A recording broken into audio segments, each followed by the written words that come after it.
Report breaking. സർക്കാരുമായി തുറന്ന പോരിന് fire force മേധാവി യോഗേഷ് ഗുപ്ത. വിജിലൻസ് ക്ലിയറൻസ് പിടിച്ചുവെച്ചതിനെതിരെ നിയമ നടപടി തുടങ്ങി. കേന്ദ്ര അഡ്മിനിസ്ട്രേറ്റീവ് ട്രിബ്യൂണലിൽ നൽകിയ ഹർജി ഇന്ന് പരിഗണിക്കും. കേന്ദ്ര നിയമനം തടയാൻ സർക്കാർ ശ്രമിച്ചുവെന്നാണ് യോഗേഷ് ഗുപ്തയുടെ പരാതി. എന്നാൽ DGP പദവിയിലുള്ള യോഗേഷ് ഗുപ്ത പോർട്ടലിൽ പരാതി നൽകുന്നത് ചട്ടലംഘനമെന്ന നിലപാടിലാണ് സർക്കാർ. സർവീസ് രേഖകൾ ആവശ്യപ്പെട്ട് പോലീസ് മേധാവിക്ക് യോഗേഷ് ഗുപ്ത കത്ത് നൽകിയിട്ടുണ്ട്. റോഷിപാലുണ്ട് കൂടുതൽ വിവരങ്ങളുമായി. റോഷിപാൽ, യോഗേഷ് ഗുപ്തയും സംസ്ഥാന സർക്കാരും തുറന്ന ഏറ്റുമുട്ടലിലേക്കാണോ?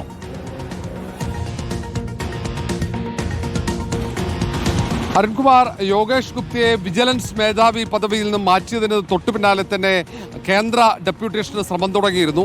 അങ്ങനെ കേന്ദ്ര ഡെപ്യൂട്ടേഷന് ശ്രമം തുടങ്ങിയപ്പോൾ ഇത് സംബന്ധിച്ച ചില പ്രധാനപ്പെട്ട രേഖകൾ കൈമാറുന്നതുമായി ബന്ധപ്പെട്ട തർക്കങ്ങളാണ് ഇങ്ങനെ ഒരു വലിയ പോരാട്ടത്തിലേക്ക് കാര്യങ്ങൾ എത്തിക്കുന്നത്. ഇപ്പോൾ ഫയർഫോഴ്സ് മേധാവിയാണ് യോഗേഷ് ഗുപ്ത. യോഗേഷ് ഗുപ്തയുടെ കേന്ദ്ര ഡെപ്യൂട്ടേഷനെ സംബന്ധിച്ച ചില രേഖകൾ, അത് പ്രധാനപ്പെട്ട വിജിലൻസ് ക്ലിയറൻസ് ആണ്. ആ വിജിലൻസ് ക്ലിയറൻസ് ഇതുവരെ സർക്കാർ കൈമാറിയിട്ടില്ല എന്നതാണ് പരാതി. 9 തവണ കേന്ദ്ര സർക്കാർ ഇത് സംബന്ധിച്ച് സംസ്ഥാന സർക്കാരിന് കത്തയച്ചെങ്കിലും അതിന് കൃത്യമായ വിശദീകരണമോ മറുപടിയോ നൽകാൻ തയ്യാറായില്ല എന്ന ആരോപണവും യോഗേഷ് ഗുപ്ത ഉയർത്തുന്നുണ്ട്. അതിനിടയിൽ തന്നെയാണ് യോഗേഷ് ഗുപ്ത ചട്ടങ്ങൾ ലംഘിച്ചുകൊണ്ട് മുഖ്യമന്ത്രിയുടെ പരാതി പരിഹാര പോർട്ടലിലേക്ക് ഒരു പരാതി നൽകുന്നത് തൻ്റെ കേന്ദ്ര ഡെപ്യൂട്ടേഷനുമായി ബന്ധപ്പെട്ട്. അത് പൂർണ്ണമായും സർവീസ് ചട്ടത്തിൻ്റെ ലംഘനമാണെന്ന് സർക്കാർ ചൂണ്ടിക്കാട്ടുന്നുണ്ട്. അങ്ങനെ സർവീസ് ചട്ടം ലംഘിച്ച് സർക്കാരുമായി പരസ്യ പോരിന് തയ്യാറെടുത്ത ഒരു സാഹചര്യത്തിലാണ് സർക്കാരും ഈ കാര്യത്തിൽ ഒരു നിസ്സഹകരണ മനോഭാവം പുലർത്തുന്നത്. ഏതായാലും സംസ്ഥാന പോലീസ് മേധാവി റവാഡ ചന്ദ്രശേഖരന് ഒരു കത്തുകൂടി അയച്ചിട്ടുണ്ട്.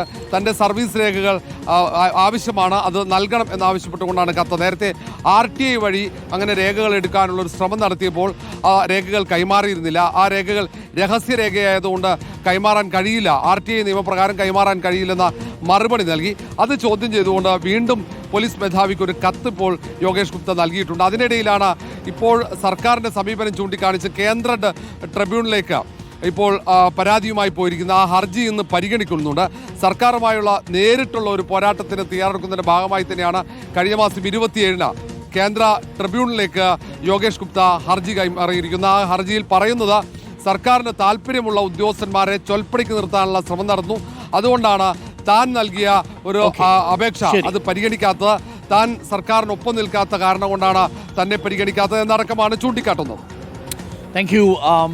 ഇപ്പോൾ റോഷിപാലാണ് വിവരങ്ങൾ നൽകിയത്. സർക്കാരുമായി തുറന്ന പോരിനൊരുങ്ങുകയാണ് യോഗേഷ് ഗുപ്ത.